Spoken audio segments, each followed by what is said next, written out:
Rais wa Marekani Donald Trump ametangaza kuwa mamlaka za mpito nchini Venezuela zimekubali kukabidhi kati ya mapipa milioni 30 hadi milioni 50 ya mafuta ghafi yenye ubora wa juu kwa Marekani. Mafuta hayo ambayo awali yalikuwa chini ya vikwazo sasa yanatarajiwa kuuzwa kwa bei ya soko la dunia.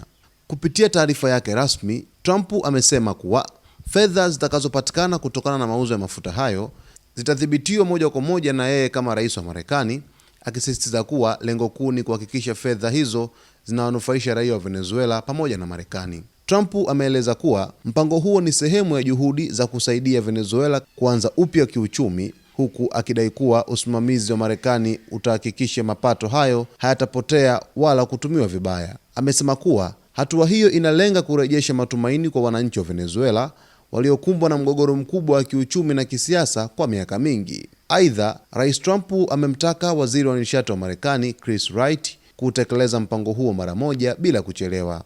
Kwa mujibu wa mpango huo, mafuta hayo yatachukuliwa kwa kutumia meli maalum za kuhifadhi mafuta, kisha yatasafirishwa moja kwa moja hadi kwenye bandari za Marekani kwa ajili ya kupakuliwa. Trump ameongeza kuwa mpango huo una umuhimu mkubwa kwa usalama wa nishati wa Marekani, huku pia ukiwapa Venezuela fursa ya kupata mapato yatakayosaidia wananchi wake.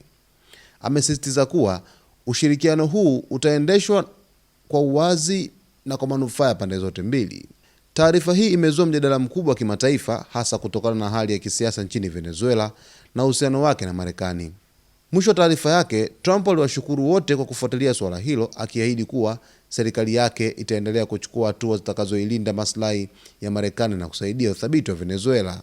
Rais Trump ameweka bayana kwamba uongozi wa mpito wa nchi hiyo umekubali kukabidhi kati ya mapipa milioni 30 hadi milioni 50 ya mafuta ghafi yenye ubora wa hali ya juu kwa Marekani, na akisema kwamba pesa ambazo zitapatikana kutokana na mauzo kutoka kwenye soko la dunia basi zitatumika moja kwa moja kwa ajili ya kuwanufaisha wananchi wa Marekani, lakini vile vile hata wananchi wa Venezuela.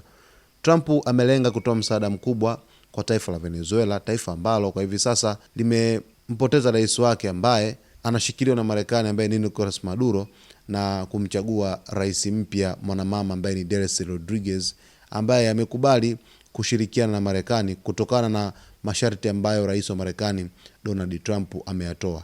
Punde tu siku chache zilizopita, Trump aliweka wazi kwamba Delcy Rodriguez anatakiwa aweze kukubali masharti yote ya Marekani na sio kupinga. Hivyo kama akipinga, basi atachukua hatua madhubuti dhidi yake kwa kuishambulia Venezuela kwa mara nyingine tena, kufuatiwa mashambulizi ya awali ambayo yalifanya kumchukua rais Nicolas Maduro mikononi mwa walinzi wa Venezuela.